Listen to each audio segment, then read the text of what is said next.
Bismillahirrahmanirrahim. Assalamu alaikum 7th class. Here is your 12th lecture of subject English. Unit 1 हमारा complete हो चुका है. Superstitions जो हम पढ़ रहे थे उनके बारे में यूनिट 1 कंप्लीट है हर चीज़. अब जो हम कर रहे हैं हम यूनिट 2 स्टार्ट कर रहे हैं बेटा. ठीक है जी. यूनिट 2 आपका है कैलेंडर्स. ठीक है, कैलेंडर्स के बारे में हम पढ़ेंगे इस यूनिट में. कैलेंडर कैसे बनते हैं, ओरिजिन कब हुआ, कहाँ से बनना शुरू हुए, पहले इनकी शेप कैसे थी, फिर अब जो आज वाले कैलेंडर हैं ये इस शेप में कैसे आए, इनको सबसे पहले बनाया किसने था, ईच एंड एवरीथिंग. ठीक है, कैलेंडर के बारे में हम सारी तफसील पढ़ेंगे कि ये क्या होते हैं, कैसे होते हैं, कितने फैक्टर्स पे बेस करते हैं, इनको डिवाइड कैसे किया जाता है, ईयर्स को, मंथ्स को, डेज को डिवाइड किस तरह से किया जाता है. ये सारी चीज़ें हम इस चैप्टर में जो है वो डिस्कस करेंगे. So now let's start the reading. जी, यूनिट नंबर 2 की हम रीडिंग स्टार्ट करते हैं टेक्स्ट की. Page number 28. Who is not familiar with calendars. कौन नहीं जानता कैलेंडर्स के बारे में. फेमिलियर कहते हैं वेल नोन, पहचानना. We get them anew at the commencement of each year. कि हम इसको anew कहते हैं अगेन, स्टार्ट करना. commencement begin को कहते हैं स्टार्ट करने को, कि इसकी मदद से हम एक नया साल जो है वो शुरू करते हैं. We tear off a page, एक पेज उसका हम फाड़ देते हैं at the start of every month, हर महीने के आगाज पे. To discover a fresh picture gazing down at us amidst a grid of numbers and letters. कि जब नया महीना शुरू होता है तो जो पिछले महीने वाला पेज होता है उसको हम फाड़ देते हैं ताकि हमारे पास एक न्यू लुक आ जाए कैलेंडर की, जिसके ऊपर डेट्स की और लेटर्स, नंबर्स की एक लिस्ट बनी हुई होती है. A calendar is a system dividing time into a useful periodic system that is used to establish dates and to measure time intervals. Intervals कहते हैं वक्फों को, स्टॉप्स को. कि कैलेंडर एक सिस्टमेटिक यूनिट है जिसने डिवाइड कर दिया है डेट्स को, महीनों को और दिनों को मुख्तलिफ वक्फों के साथ. Calendars have been developed to keep track of the passage of time. Calendars को डेवलप किया गया है कि वक्त का हिसाब किताब रखने के लिए इन सच अ वे, इस तरीके say that the seasons can be anticipated. Anticipated कहते हैं तवक्को रखना, उम्मीद रखना. एक्यूरेटली, बिल्कुल ठीक ठीक. उनके टाइम इस तरह से डेवलप किया जाता है कैलेंडर्स में कि हमें सीजन्स के बारे में पता चल जाए कि ठीक तरीके से कि कौन सा सीज़न कब आ रहा है. They are design to count the days and organize them into units of weeks, months and years. इनको बनाया गया है काउंट करने के लिए, गिनने के लिए, और ऑर्गेनाइज किया गया है इनको यूनिट्स ऑफ वीक्स में, पहले हफ्ते, फिर महीने, फिर साल. इस तरह से इसको डिज़ाइन किया गया है. The month is based on the phases of moon. जो महीना है वो मून के फेज के ऊपर डिपेंड करता है, चांद की हरकत पे डिपेंड करता है. While the solar year system from the tilted earth's revolution. जबकि जो सोलर ईयर है, एक पूरा साल जो है वो बेस करता है ज़मीन के रेवोल्यूशन के ऊपर, अराउंड द सन, सूरज के गिर्द. कि सूरज के गिर्द जब ज़मीन घूमती है तो उसको, उसके हवाले से एक साल को बनाया गया है, और चांद के घटने बढ़ने से एक महीने को बेस किया गया है. टिल्टेड जो है वो एक्चुअल उसका वर्ड का मतलब होता है टेढ़ा करना या वार करना. यहाँ पर मतलब ज़मीन के घूमने के मीनिंग में आ गया है. It is the annual revolution that determines the seasons which play a crucial role in a person's life. कि इसको इस तरह से डिज़ाइन किया गया है कि महीनों के और सीजन्स के बारे में पता चल जाए, और ये एक अहम किरदार अदा करता है किसी भी इंसान की ज़िंदगी में. क्रूशल रोल कहते हैं इम्पॉर्टेंट करेक्टर को, अहम किरदार अदा करने को. द कंट्रीज इकोनॉमी, किसी भी मुल्क की मईशियत, एंड फेस्टिवल्स और त्यौहार and celebrations of a society. कि किसी भी मुल्क की मईशियत, उसके फेस्टिवल्स, त्यौहार और उसकी जो भी सेलिब्रेशंस होती हैं वो सब कैलेंडर के अकॉर्डिंग होती हैं. Think about the various crops, मुख्तलिफ फसलों के बारे में सोचें, which need to be planted in a spring and harvested in the fall, and a clear picture emerge to of the crucial role played by the seasons. वो कहते हैं कि फसलों के बारे में सोचें कि वो किस तरह से उनको हार्वेस्ट किया जाता है या उनको बोया जाता है, और फिर जाहिर किया जाता है कि किस तरह से एक पिक्चर क्लियर हमारे पास आ जाती है कि ये वाला सीज़न है तो इस सीज़न में ये वाली फसलें बोई जाएंगी और ये वाली काटी जाएंगी। फिर नेक्स्ट सीज़न आ जाता है तो उसमें कौन सी वाली काटी जाएंगी और कौन सी वाली बोई जाएंगी। तो ये एक अहम किरदार अदा करता है इन सब चीज़ों में calendar. Salmon migrates the place of their birth every spring to give birth to their young ones. Salmon एक फिश की काइंड है, ठीक है, काइंड ऑफ फिश है। कहते हैं कि ये जो मछली सॉलमन है ये हर साल अपनी एवरी स्प्रिंग में, हर स्प्रिंग में, बहार में अपनी जगह चेंज करती है बच्चों की पैदाइश के लिए। फिशरमैन नो, फिशरमैन जानते हैं, माहिगीर जानते हैं, वेयर टू फिश, कहाँ फिश पकड़नी है, इन वट सीजन, और किस सीजन में पकड़नी है, to get the maximum catch, कि माहिगीरों को पता होता है कि किस सीजन में किस जगह पर ज़्यादा मछलियाँ हैं और वो उनको पकड़ सकेंगे। टुडे, आजकल, industries depends on the seasonal movement of goods and provision of services, कि आजकल जो इंडस्ट्रीज होती हैं वो भी डिपेंड करती हैं सीजन पे, सीजनल चलती हैं कि इस सीजन में ये वाली चीज़ है तो ये फैक्ट्री चलेगी, कोई अगली चीज़ आ जाती है तो फिर वो उसकी फैक्ट्री चलेगी। सेलिंग एंड प्रोवाइडिंग क्लॉथ्स, बेचना और बनाना कपड़ों का। एयर कंडीशनर्स, जो एसी होते हैं वो, and heaters are some examples of enterprise that all depends to some extent on seasonal trends. वो कहते हैं कि कपड़े जो सीजन में बनते हैं, गर्मियों में गर्मियों में जो है बारीक स्टफ पहनते हैं हम, और सर्दियों में मोटा स्टफ पहनते हैं, वो चीज़ हो गई। एसी हो गई, हीटर्स हो गए, वो ये एक आम मिसालें हैं कि किस तरह से सीज़न डिपेंड करते हैं कैलेंडर्स के ऊपर, कि किस तरह से डेट्स चेंज होती हैं, सीज़न चेंज होते हैं, और हम उसके हिसाब से अपना ट्रेंड चेंज कर लेते हैं। ह्यूमैनिटी हैज़ ट्राइड, इंसानियत ने कोशिश की, and developed a number of different calendars, और कोशिश की कि वो डेवलप करे मुख्तलिफ इकसाम के कैलेंडर ऑफ वेरिंग डिग्रीज, मुख्तलिफ किस्म के डिग्रीज पे, ऑफ एक्यूरेसी की, that try to fit neatly together the days and months into a year, कि लोगों ने बहुत कोशिश की है कि वो डेवलप कर सकें ऐसे कैलेंडर जो बिल्कुल एक्यूरेट हों, जो बिल्कुल ठीक हों, और जो दिनों और महीनों और सालों को जो है वो बिल्कुल ठीक तरीके से साफ सुथरे अंदाज में हमारे सामने पेश कर सकें। Long ago the Egyptians were using calendar, सबसे पहले, बहुत अरसे पहले जो इजिप्ट के लोग थे वो कैलेंडर्स को यूज़ करते थे। We find this indication in the event described in the holy Quran, इस चीज़ का इशारा हमें होली कुरान से मिलता है, उसमें एक वाक़या डिस्क्राइब किया गया है। व्हेन द फोरा ऑर्डर्ड, जब फिरौन ने ऑर्डर किया द पीपल, लोगों को, टू गैदर, इकट्ठे हो जाए, ऑन अ पर्टिकुलर फेस्टिवल, एक मखसूस फेस्टिवल में, त्यौहार में,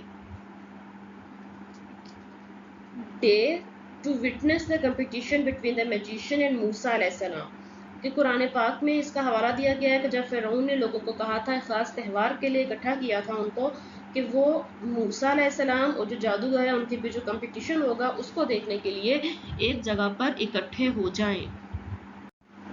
The Sumerians, a society that formed along the banks of the Tigris and Euphrates rivers about 5,000 years ago, had specialists who kept records of their observations. Sumerians, सामरी को कहते हैं, एक society थी वो, कहते हैं कि वो लोग that formed along the banks of the Tigris, Tigris दरिया है, एफ्रेट्स फरात का दरिया, टाइग्रिस दरिया का नाम है, और एफ्रेट्स फरात कहते हैं, कि दरियाए फरात और टाइग्रिस जो दरिया था उन दोनों के किनारे पर ये सोसाइटी मौजूद थी जो सामरी की सोसाइटी कहलाती थी। ये बात हो रही है 5000 साल पहले की, ठीक है। हैड स्पेशलिस्ट, वो माहिर थे जो कि रिकॉर्ड रखते थे कि 5000 साल पहले से ये चीज़ शुरू होती हुई आ रही है कि तब एक कॉलोनी होती थी, लोग होते थे जो सामरी के नाम से मशहूर थे, और दरियाए फरात और टाइग्रिस दरिया के किनारे पर उनकी आबादी थी, और वो लोग जो है वो रिकॉर्ड्स अपने पास रखते थे, वो उस चीज़ में स्पेशलिस्ट थे। Since the economy of the Sumerians depended on ploughing, कि उनकी जो इकोनॉमी थी, मैशियत थी, वो डिपेंड किस चीज़ पे करती थी, प्लोइंग, हल चलाने पे, सोइंग, बोने पे, टेंडिंग, नर्म करने पे, एंड हार्वेस्टिंग, और काटने पे, irrigated fields of plants eight definite times of the year, year के साल के एक मखसूस वक्त में वो सब लोग ये काम करते थे। The role of the record keepers became very important. इस तरह से जो रिकॉर्ड रखते थे उनका जो काम था वो बहुत ज़्यादा इम्पॉर्टेंट था, उनका किरदार अहम था। They were thought to be liaisons with the gods. Liaison कहते हैं कॉन्टैक्ट करने को, कि उनका कनेक्ट होता थे वो लोग गॉड्स के साथ। On whose goodwill the prosperity of the society relied, कि फिर वो लोग कहते थे कि हमारा क्योंकि खुदा के साथ डायरेक्ट कांटेक्ट है तो हम खुशहाली लेकर आते हैं, इस एतबार से और लोग हम पर एतबार करते हैं। पुराने ज़माने के लोग थे ना, मतलब उस वक्त वो अल्लाह पाक को तो नहीं मानते थे, अल्लाह पाक की वहदानियत पे यकीन नहीं रखते थे, तो उस वक्त के जो मिस्र के लोग थे उन्होंने अपनी हर चीज़ के अलग अलग खुदा बनाए होते थे। बारिश का अलग से होता था, फसलों का अलग से होता था, हवाओं का अलग से होता था। तो वो कहते हैं कि जो लोग रिकॉर्ड रखते थे और जो ये सारे काम करते थे, मुझे कहते थे कि हमारे उन खुदाओं के साथ डायरेक्ट कनेक्ट है, हम लोग उनके साथ, तो फिर हम उन अपने खुदा की ख्वाहिश के मुताबिक जो है वो हमें फिर हमारी ख्वाहिश पूरी करते हैं वो, और हमें खुशहाली मिलती है। लाइक ऑल ग्रेट इंड्योवर्स, बाकी तमाम स्ट्रगलर्स की तरह जो कोशिश करने वाले हैं, that required the committed team work of a group of people, the establishment of a time keeping system was no trivial matter. किसी भी किस्म की गैर मामूली चीज़ उसमें जो है वो बर्दाश्त नहीं की जाती थी, और वो लोग इस चीज़ को कोशिश करते थे कि हर काम बेहतरीन तरीके से इस्टेब्लिश हो जाए। इट इंटेल, वो एक्सप्लेन करते हैं, knowing how to make observations, कि किस तरह से ऑब्जर्वेशंस बनाई जाती थी, विच ऑब्जर्वेशंस टू मेक, किस किस्म के मुशाहिदात वो अपने पास रखते थे, and how to keep record, और किस तरह से रिकॉर्ड रखा जाए over a long period of time, बहुत लंबे अरसे तक। वो इस चीज़ के ऊपर इस चीज़ को एक्सप्लेन करते थे, इस चीज़ पे जोर देते थे कि किस तरह से रिकॉर्ड जो है वो लंबे अरसे तक अपने पास रखा जा सकता है और मुशाहिदात को किस तरह से सेव किया जा सकता है। The types of observations require detailed notes on the movements, locations and appearances of the objects in the sky. कि वो लोग ये ऑब्जर्व करते थे कि हर चीज़ को डिटेल से बयान करना है, मूवमेंट हर चीज़ की, लोकेशन हर चीज़ की, आसमान के ऊपर जो ऑब्जेक्ट्स हैं उनकी मूवमेंट, आसमान पे ऑब्जेक्ट मतलब चांद सितारों सूरज की जो मूवमेंट होती है वो उसको ऑब्जर्व करते थे बेहतरीन तरीके से। इमेजिन इफ अ सर्टेन की observation was not recorded, imagine करेंगे अगर कोई एक चीज़ जो है वो रिकॉर्ड नहीं हुई है, कोई एक पॉइंट रिकॉर्ड नहीं हुआ है, the entire chain of data would be useless. तो इसका मतलब हुआ कि जितना भी डाटा हमने इकट्ठा किया है वो सारा ज़ाया हो गया है, उसका कोई फ़ायदा नहीं है। We have the calendar in its present, जो प्रेजेंट फॉर्म में हमारे पास कैलेंडर है, present form, because each generation continued the work with dedication, critically observing and recording all the facts and figures that match the time it takes the earth to make one revolution, a complete trip around the sun. वो कहते हैं कि हमारे पास जो आज की मौजूदा शक्ल है ना कैलेंडर की, वो इसलिए है क्योंकि हर नस्ल जो है वो बड़े अकीदत के साथ, बड़ी तेज़ी के साथ अपने मुशाहिदात करते हुए उसने इस चीज़ के ऊपर काम किया, फिगर्स को, फैक्ट्स को इकट्ठा किया। जब सूरज चांद के गिर्द चक्कर लगाता था। The calendar is based upon two factors.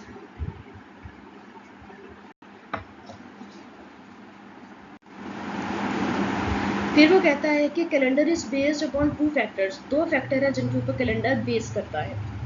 क्या क्या फैक्टर्स हैं? The 365.256 day period it takes the earth to circulate around the sun, कि उसने दिन बताए हैं 365 दिन जो है वो लेता है, टेक्स द अर्थ एक ज़मीन लेती है, सर्कुलेट घूमने के लिए, अराउंड द सन सूरज के गिर्द, कि ज़मीन सूरज के गिर्द घूमने के लिए 365 दिन लेती है। The 27.32 day period it takes the moon to circulate around the earth, और चांद कितना लेता है? चांद जमीन के गिर्द घूमने के लिए 27 दिन लेता है। ठीक है।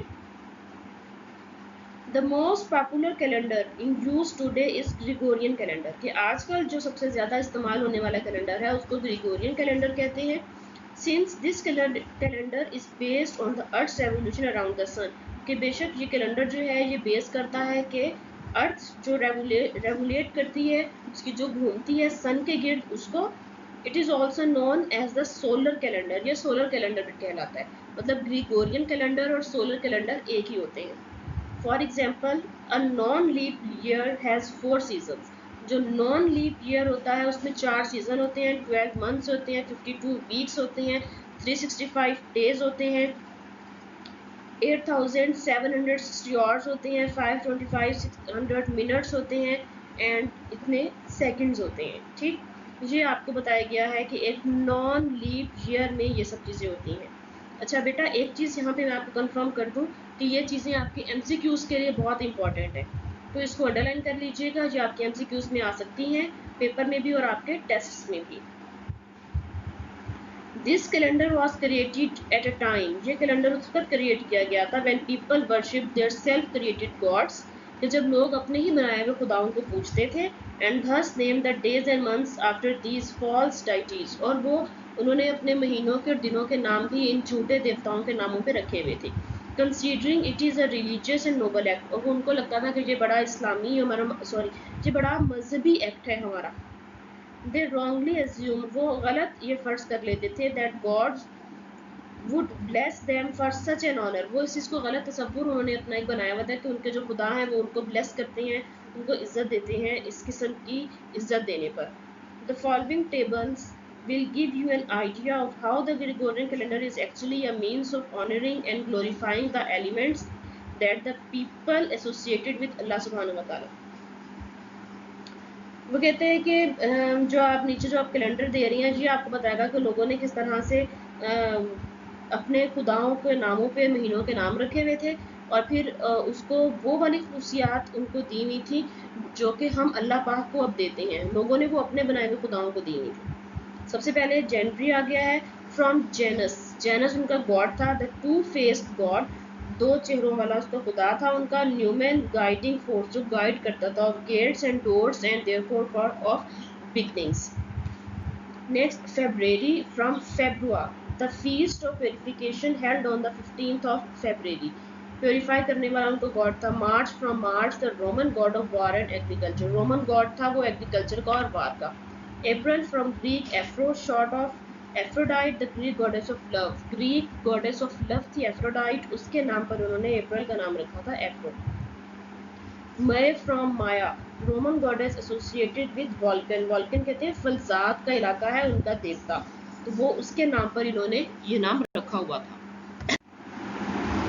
जी नेक्स्ट है June, from Juno, an ancient Italian goddess, Italian goddess थी उसके नाम पे रखा। July, after Julius Caesar, a Roman general and statesman who was born in this month, ये भी एक उनके नज़दीक काबिल फ़ख्र बंदा था जिसके नाम पर उन्होंने इस महीने का नाम रख दिया।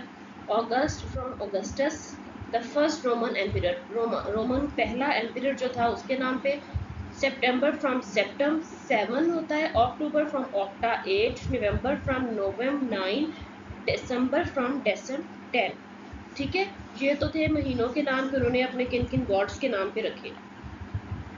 वी एज अ मुस्लिम्स, हम एज अ मुसलमान रियलाइज, इस बात को रियलाइज करते हैं that the basic flaw in this calendar is it's retention of pagan elements.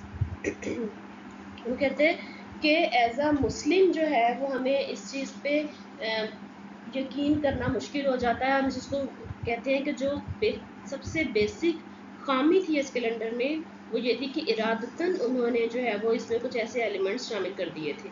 Such use of names of false gods, जैसे कि गलत खुदाओं के इस तरह के नाम, even for the calendar is most certainly form of shirk, यहाँ तक कि कैलेंडर जो है वो शिर्क की ही एक बड़ी ख़ास किस्म की फॉर्म बन गई, एक वजह बन गई। ये सूरे हामीन की एक आयत है, and of his signs are the night and day and the sun and the moon, कि उसकी निशानियां हैं दिन में रात में, सूरज में चांद में। एडोर, पूजा करते हैं, नॉट द सन, सूरज की नहीं, नॉट द मून, और ना ही चांद की, बट एडोर, लेकिन इबादत करो अल्लाह, अल्लाह की, हु क्रिएटेड देम, जिसने उन्हें बनाया।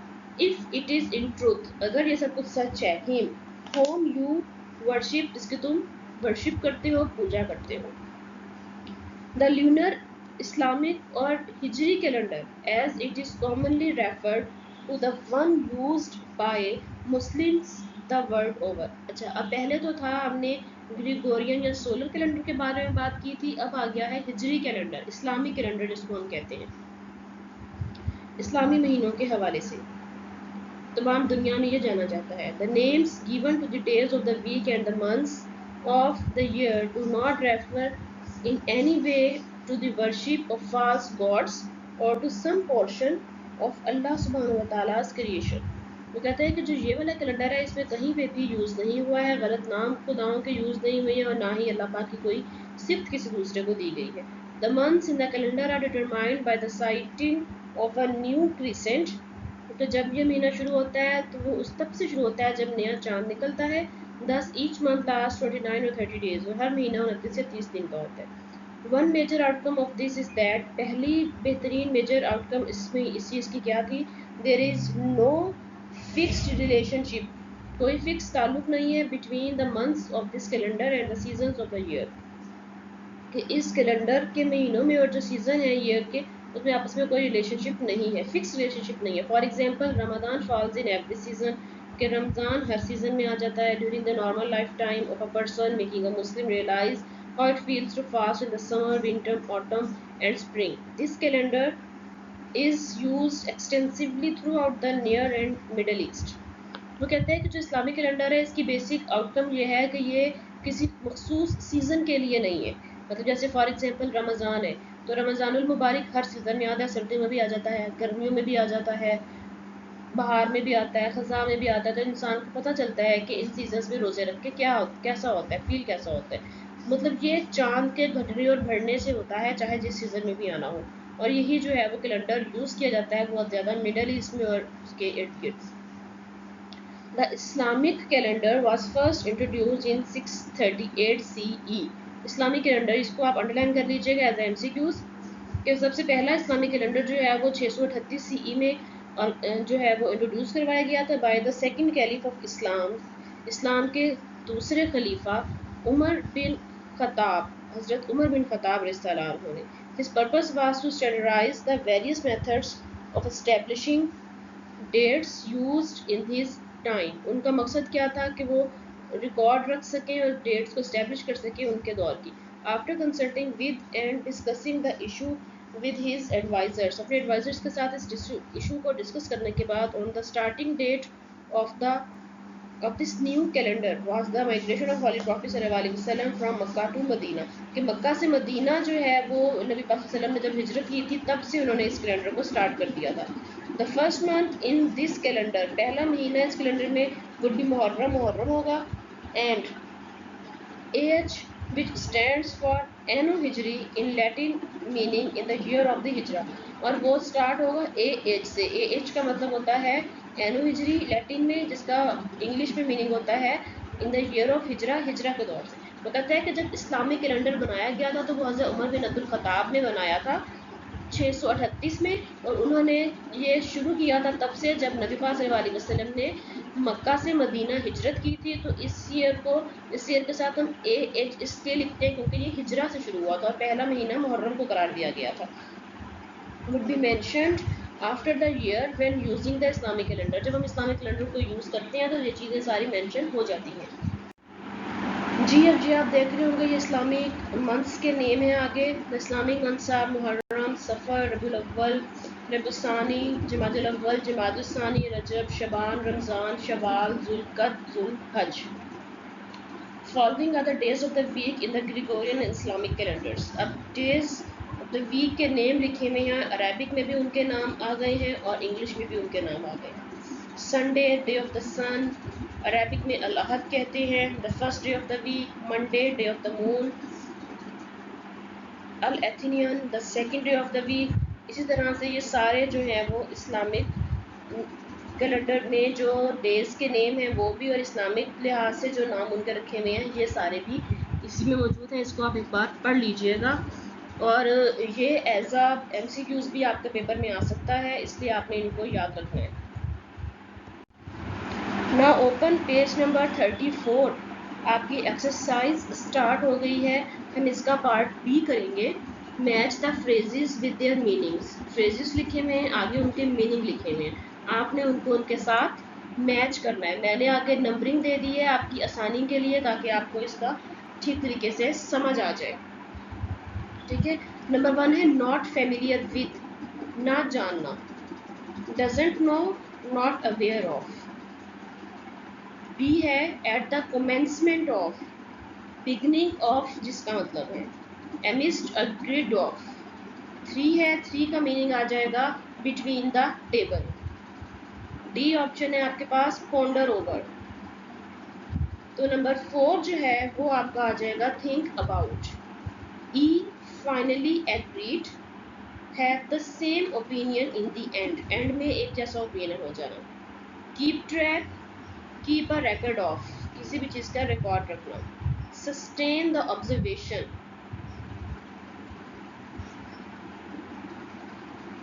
कंटिन्यूइंग वॉचिंग, मुसलसल देखते रहना, ऑब्जर्व करना, मुसलसल देखते रहना। सॉलिड अंडरस्टैंडिंग, थोरो कंप्रीहेंशन, मुकम्मल तौर पर उस चीज़ को समझ लेना।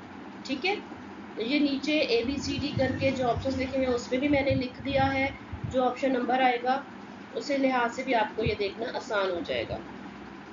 नेक्स्ट सी है क्लोज पैसेज। आपको 3 वर्ड्स दिए गए हैं, इनको लेके आपने ब्लैंक्स को फिलअप करना है। दोनों में मैंने इन दोनों को नंबरिंग कर दी है ताकि आपको समझ आ जाए।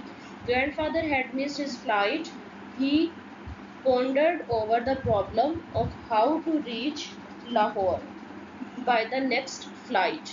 नेक्स्ट फ्लाइट जो है वो किस तरह से ले, ये जो है वो फादर ने उसको देख लिया है। The flight in charge told him at the start of the discussion that he would have to buy another ticket, क्योंकि एक और टिकट खरीदनी पड़ेगी। He finally agreed to pay a small fine instead. Next आपके पास आ गया Bilal, being born outside Pakistan, was not familiar with, नहीं जानता था Urdu language. His mother decided to keep track of his Urdu language studies by buying a reading series so he would gain solid understanding of his mother tongue. अपनी mother tongue के बारे में वो जान सके, इसलिए उन्होंने उसके लिए कुछ बुक्स भी खरीद ली थी।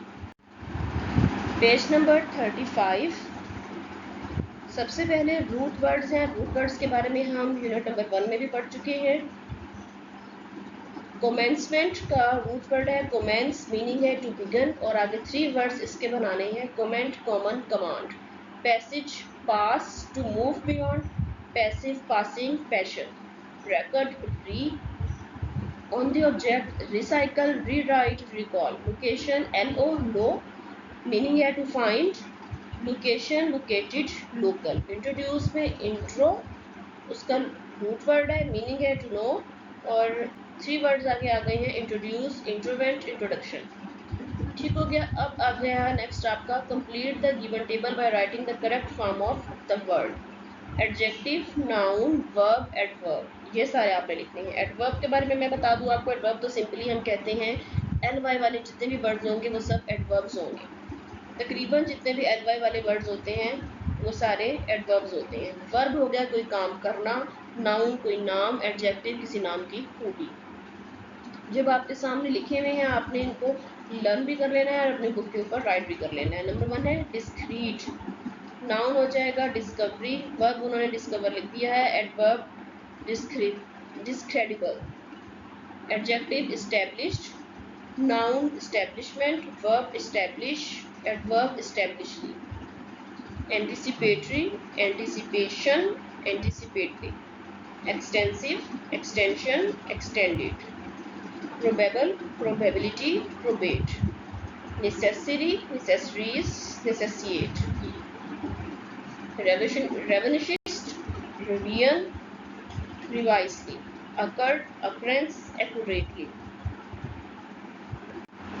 relative, relationship, relate, relatively। circulate, circulation, circulate, circulately।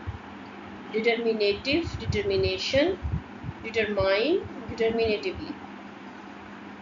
इनकॉर्पोरेटिव, incorporation, incorporate. ठीक है, ये तो हो गए हमारे एडजेक्टिव, एडवर्ब, नाउन जो भी बना रहा था। उसके बाद नेक्स्ट आ जाता है complete the given table by writing the correct form of word, मतलब उन्होंने कहा है आपको एडजेक्टिव और नाउन दे दी है, उसके हिसाब से आपने आगे दो दो नाउन लिखने हैं। फिटिंग रेफरेंस सिचुएशन इन्वायरमेंट के हिसाब से होती है। क्रूशल रोल अहम किरदार, वर्क मीटिंग में किरदार हम अदा करते हैं या वर्क में होता है। Maximum catch, maximum population catch करते हैं, प्रॉफिट ज़्यादा से ज़्यादा प्रॉफिट हमें मिले। सीजनल क्लॉथ्स होते हैं, मूवमेंट होती है, ट्रेंड्स होते हैं फ्रूट के, सीजनल फ्रूट आते हैं, सीजनल क्लॉथ्स आते हैं। यूनिक सिस्टम, यूनिक नेम्स होते हैं, सिस्टम बुक्स में सिस्टम होता है सारा हर चीज़ का। Common feature, common place, features shoes हो सकते हैं, कॉमन शूज़ हो सकते हैं। Trivial matter, task, incident. Remarkable process, project हो सकता है। रिमार्केबल आपकी मेमोरी हो सकती है बहुत बेहतरीन। Critical links, comments, condition. Diligent, individual, students हो सकते हैं, लेबर हो सकती है। तो इस सब को आपने एज इट इज़ फिलअप भी कर लेना है और इसको आपने लर्न भी करना है एज अ MCQs। आपके ये पेपर में भी आता है और आपके टेस्ट वगैरह में भी आता है जी। नेक्स्ट आपका है पेज नंबर 36 पे है, पार्ट H है आपका।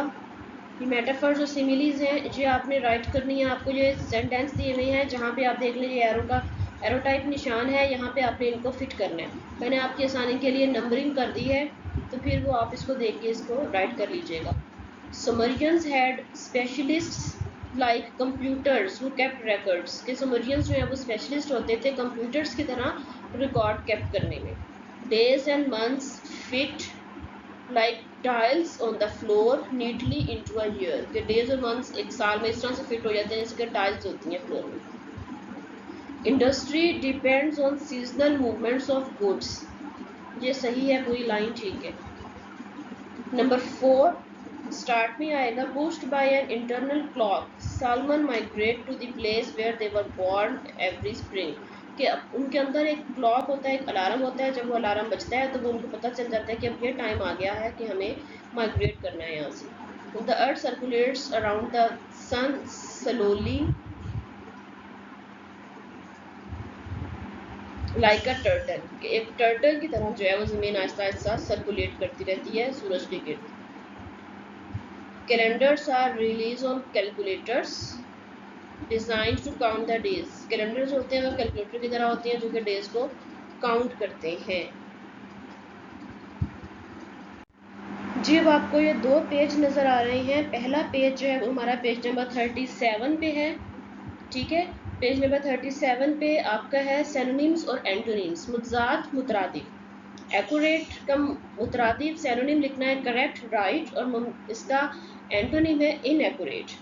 फेमिलियर, नॉन, रिकॉग्नाइज, और एंटोनिम हो गया unknown. Organised, to set, maintain, और इसका एंटोनिम हो गया अनऑर्गेनाइज्ड। डिपेंडेंट, इसको सिनोनिम हो गया रेलियन, और टू बी ट्रस्टेड, एंटोनिम हो गया independent. Definite, certain, sure, confirm, और इसका एंटोनिम हो गया इनडेफिनेट। नेक्स्ट पिक आप जो देख रहे हैं वो है पेज नंबर 39। पेज नंबर 39 पे पी है पार्ट इसका anagrams. An anagram is a word name or phrase where the letters are rearranged to make a new word name or phrase. बेटा एनाग्राम्स कहते हैं ऐसे अल्फाज को कि जिसमें हम स्पेलिंग्स को आगे पीछे करके एक नया वर्ड बना सकते हैं, ऐसे अल्फाज, ठीक है। ये आपको उन्होंने 6 वर्ड्स दिए हुए एनाग्राम्स दिए हुए हैं जिससे आपने न्यू वर्ड्स बनाने हैं। पहला है पीक्स, इसको हम स्पीक कह सकते हैं लेटर्स को आगे पीछे करके जब लिखें तो। पेडल, प्लीट, चीटर भी होता है, टीचर भी लिखा होता है। बेकर, ब्रेक, अर्थ, हार्ट, एल्बो, बिलो। तो ये ऐसे वर्ड्स हैं, एनाग्राम्स हैं, जिनको हम लेटर्स को आगे पीछे करके एक नया वर्ड जो है, न्यू वर्ड जो है हम बना सकते हैं। नेक्स्ट आपका वर्क है पेज नंबर 40 पे, ग्रामर का वर्क है प्रेपोजिशन। प्रेपोजिशन जैसे कि आपको पता ही है प्रेपोजिशन क्या होती हैं, कि प्रेपोजिशन है किसी भी चीज़ की पोजीशन बताना कि वो चीज़ कहाँ पर है, ऊपर है, नीचे है, आगे है, पीछे है, वो चीज़ किधर पड़ी हुई है, किधर है वो इस टाइम। पोजीशन बताने के लिए जो वर्ड्स यूज़ होते हैं उनको प्रेपोजिशन कहा जाता है। अब आप देख रहे होंगे सामने उन्होंने लिखा हुआ है underline the prepositions in the following paragraph. जो नीचे पैराग्राफ है इसमें आपने अंडरलाइन करना है प्रेपोजिशंस को। Circle the words of phrases in the preposition has been used with, और आपने उन फ्रेजेस को अंडर सर्कल करना है जो कि यूज हुई हैं। अब आप ये देख लें, जो प्रेपोजिशन है मैंने उसको अंडरलाइन कर दिया है, और जो फ्रेज प्रेपोजिशन है उसको मैंने सर्कल कर दिया है। नेक्स्ट पेज देखें, पेज 41 है आपका। पेज 41 पे आपने पंचुएशन है, इसमें सी पार्ट इसका इंसर्ट कोमास वेयर नेसेसरी, कि जहाँ पर भी ज़रूरत है आपने कोमा लगाना है। ये वर्क आपने खुद करना है, ठीक है। नेक्स्ट आपका आ गया है टेंसेस। टेंसेस किए हुए हैं आप लोगों ने, read the situation and write present perfect tense using the words in the box. ये बॉक्स में वर्ड्स हैं, आपने इनको लेके प्रेजेंट परफेक्ट जो है वो इसमें लगाना है और इनको ब्लैंक्स को फिलअप करना है। ये वर्क भी आपने खुद करना है। करना किस तरह से है, पहले दो मैंने आपको कर दिए हैं ताकि आपको बाकी करने में आसानी हो जाए। प्रेजेंट परफेक्ट का आपको पता है बेटे क्या होता है। प्रेजेंट परफेक्ट वो काम जो हो चुका है, ठीक है। प्रेजेंट परफेक्ट मतलब चुका है, चुकी है, चुके हैं, वो काम जो मुकम्मल हो चुका है। इसमें हमारे पास जो हेल्पिंग वर्ब होता है वो होता है हैज़, हैव, और वर्ब की थर्ड फॉर्म यूज होती है, ठीक है। सिंगुलर के साथ हैज़ आता है और प्लूरल के साथ हैव आता है। फर्स्ट टू ब्लैंक्स जो हैं, I have done for you. The teacher is looking for a pen, she can't find it, she has lost her pen, ठीक है। लॉस्ट हमने जो है वो लूज लिखा हुआ यहाँ पे, उसकी हमने थर्ड फॉर्म यूज़ की है लॉस्ट, और उसको हमने कंप्लीट कर लिया है। सेकेंड है Tahir is in class 2, Tahir 2 class में है, now he is in class 3, अब वो तीसरी में है, थर्ड में है। ही हैज़ पास्ड क्लास 2, उसने क्लास 2 पास कर ली है, वो कर चुका है। हैज़ आ गया, सिंगुलर था ही, पास ऊपर लिखा हुआ था हमारे पास, वहाँ से हमने पास का थर्ड फॉर्म लगा के पास कर लिया। इसी तरह से आपने इन सारी ब्लैंक्स को फिल करना है जी। तो ये था आपका आज का लेक्चर बेटा। अब जो है आपने मुझे बता देना है जो चीज़ आपको समझ में नहीं आई है। बुक के ऊपर करने वाला सारा काम है, आपने इसको अच्छे तरीके से लर्न करना है और राइट भी करना है। जो चीज़ें समझ में ना आए वो आप मुझसे पूछ लें। अब मैं आपको आपकी डायरी शो कर देती हूँ, इसके अकॉर्डिंग आपने अपना वर्क करना है। जी जी, आपके सामने आपकी डायरी है, इन डेज के अकॉर्डिंग ही आपने अपना वर्क करना है। इस डायरी को ध्यान से देख लें, यही डेट्स आपकी होनी चाहिए, और इसकी अकॉर्डिंग अगर आप वर्क अपना करते भी हैं तो आपके लिए बड़ी आसानी हो जाएगी, आपको ठीक तरीके से चीज़ें याद भी हो जाएंगी, ठीक है। इस डायरी को अपनी डायरी में नोट डाउन कर लीजिएगा। दुआओं में याद रखिएगा, अपना ख्याल रखिएगा। अल्लाह हाफिज़।